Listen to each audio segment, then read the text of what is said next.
seseorang yang jadi korban datang meminta bantuan, melapor, dia bisa diabaikan karena penyidik tidak punya kepentingan. Padahal sudah jelas dalam KUHP dan di dalam Perkap nomor 8 tahun 2009. Sudah jelas.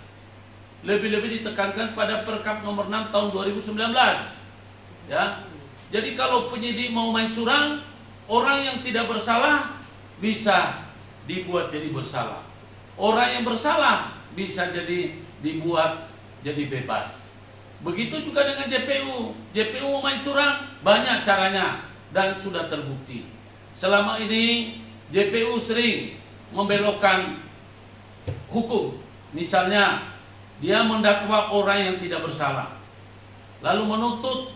Contohnya yang baru-baru ini adalah jaksa yang menuntut tentang penyiram air keras kepada Novel. Ya, Novel itu penyidik KPK. Ya, kita sayangkan sudah cacat tapi dituntut dengan ringan. Inilah permainan jaksa. Karena kewenangan ada di tangan jaksa, dia mendakwa seseorang, lalu dia menuntut bisa rendah. Apa yang bisa dilakukan hakim? Kalau tuntutan jaksa cuma 10 bulan, apakah hakim boleh menaikkan jadi 10 tahun? Ini miris kita. Ya. Jadi kepada Jaksa Agung mohon ditertibkan bawahannya. Kami siap membantu memberikan koreksi. Demikian juga kepada yang terhormat ya Mahkamah Agung, Ketua Mahkamah Agung. Ya. Hakim punya kewenangan mengadili dan memutus perkara. Kebanyakan kita lihat selama ini hakim yang tidak punya integritas, hakim yang tidak profesional. Mereka mengadili sembarangan, semberawut. Mereka bisa memutus perkara tidak berdasarkan fakta persidangan. Dan itu sudah jelas bertentangan dengan KUHP. Ya, kita bisa lihat banyak masyarakat yang menangis, harta bendanya berpindah kepada tangan orang lain dengan cara tidak wajar. Siapa yang memutus adalah hakim. Padahal hakim itu ibadahnya kuat. Kami sangat prihatin. Ya, kenapa hakim yang diberi kewenangan kok bisa mempermainkan masyarakat? Mereka tidak pernah merasakan bagaimana sakitnya masyarakat itu. Mereka mengharapkan hakim yang adil, hakim sebagai wakil Tuhan. Tapi apa yang terjadi? Sangat-sangat miris. Kita lihat fakta persidangannya A, putusannya adalah B. Ini sama dengan pembodohan dan sama dengan penyesatan.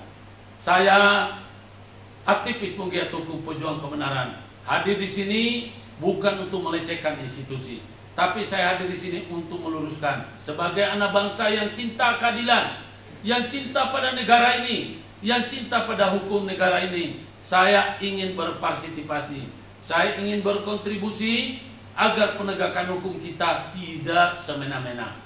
Kasihan masyarakat kecil yang tidak punya uang, mengharapkan pada pos bakung, pos bantuan hukum yang disediakan negara.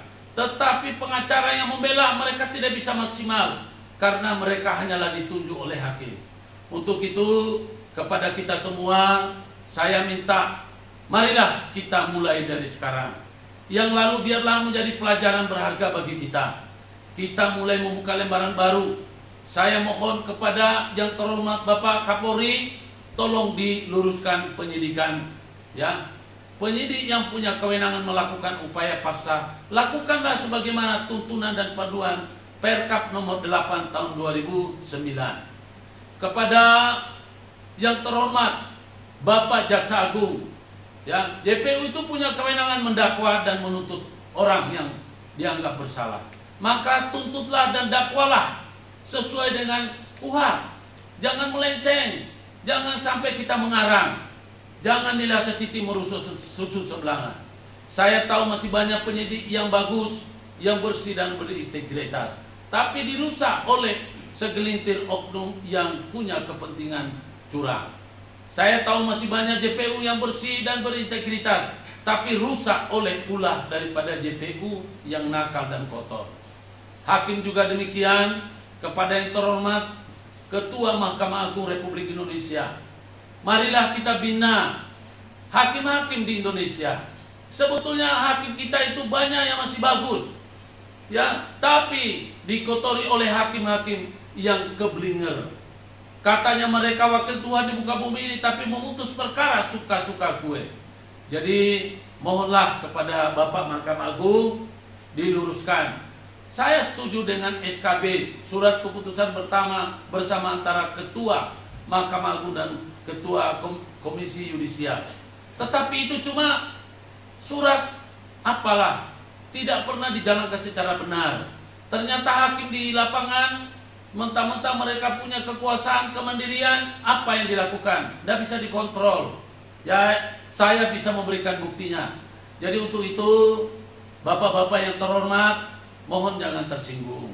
Saya tidak bermaksud untuk melecehkan institusi bapak-bapak. Tetapi kalau saya sudah minta maaf lantas saya mau diproses, siap Pak. Saya kebetulan sudah menggenggam yang namanya KUHP.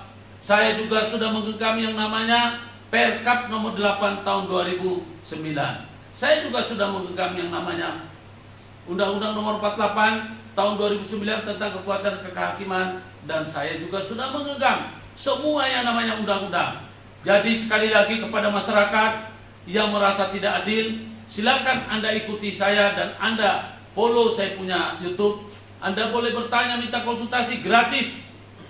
Saya layani Anda di seluruh Indonesia. Apabila ada putusan yang tidak sesuai dengan fakta persidangan, bawa ke sini, kita bongkar-bongkar. Saya tidak ada rasa takut sedikit pun selama untuk menegakkan kebenaran.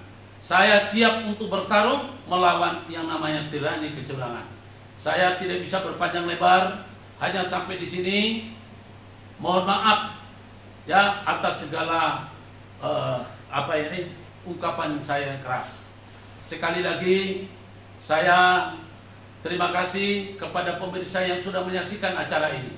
Jangan lupa Anda sebarkan ini video supaya semua orang tahu.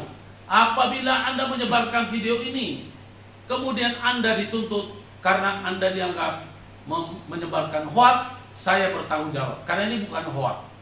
Kemudian apabila Anda menyebarkan ini lalu Anda dituntut sebagai pelanggaran undang-undang ITE, Anda nggak perlu khawatir. Saya siap bertanggung jawab kepada Bapak Kepolisian, Bapak Kejaksaan, karena Bapak Kehakiman. Saya hormat dan saya cinta kepada Anda semuanya. Yang saya tidak suka adalah oknum-oknum yang telah menyelewengkan namanya officium nobile, profesi terhormat. Ya, profesi terhormat penegak hukum itu adalah profesi terhormat. Tetapi ketika penegak hukum yang curang, maka menjadi tidak terhormat. Wabillahi taufiq wal hidayah. Wassalamualaikum warahmatullahi wabarakatuh. Salam kebenaran, salam kebenaran, salam kebenaran. Equality before the law. Ketemu lagi di lain kesempatan.